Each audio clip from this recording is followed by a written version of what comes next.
बिस्मिल्लाहिर्रहमानिर्रहीम। अस्सलाम वालेकुम प्यारे दोस्तों, उम्मीद करता हूँ कि आप अल्लाह ताला के फजल व करम से खैरियत से होंगे। प्यारे दोस्तों, कुछ लोग इस महीने यानी कि मई के महीने में भी कमाद की काश्त करते हैं। तो काश्त तो वो कर ही लेते हैं। मेरा ख्याल है कि आप में किसी ने शायद काश्त किया हो, मेरा तो इसमें कोई तजर्बा नहीं है।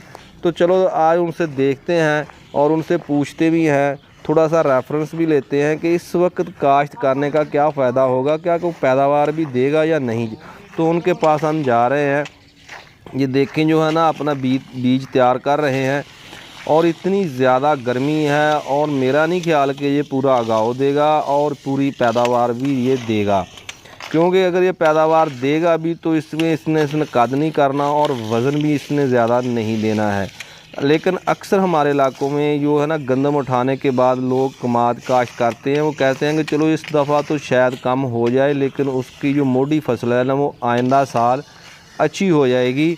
लेकिन अगर देखा जाए तो इसने वो सूरत हाल जो है ना, वो पूरी पैदावार इसने नहीं देनी जो कि आम एक मुकम्मल उसको जो वक्त मिलता है कमाद को। इसमें से खादों का इन्होंने इस्तेमाल ज़्यादा करना है, इन्होंने रूढ़ी का ज़्यादा इस्तेमाल करना है और इस पे ज़्यादा मेहनत भी करेंगे। और फिर ये होगा ऐसे कि इसको आपने सीज़न के एंड पे जाकर फिर इसकी कटाई करनी है और फिर जाकर इसको थोड़ा बहुता को फ़ायदा होगा। लेकिन दुनिया करती है, देखते हैं ये इसके क्या रिज़ल्ट निकलते हैं। पहले भी मैंने एक दो दफ़ा देखा है कि लोग काश्त करते हैं लेकिन वो इतने ज़्यादा उनकी फसल नहीं हुई। और ये फसल बेसिकली जो ज़मीन है ये काफ़ी हार्ड है, यहाँ पर लगा रहे हैं। ये मैरा ज़मीन नहीं है, बहुत ही सख्त जान ज़मीन है और वैसे भी सख्त जान ज़मीन में ऑक्सीजन की कमी होती है, पौधे की जड़ों को पूरी नहीं मिलती। फिर भी देखते हैं कि क्या होता है। इसकी मेहनत तो कर रहे हैं, बाकी आगे अल्लाह मालिक है, देखते हैं क्या होता है।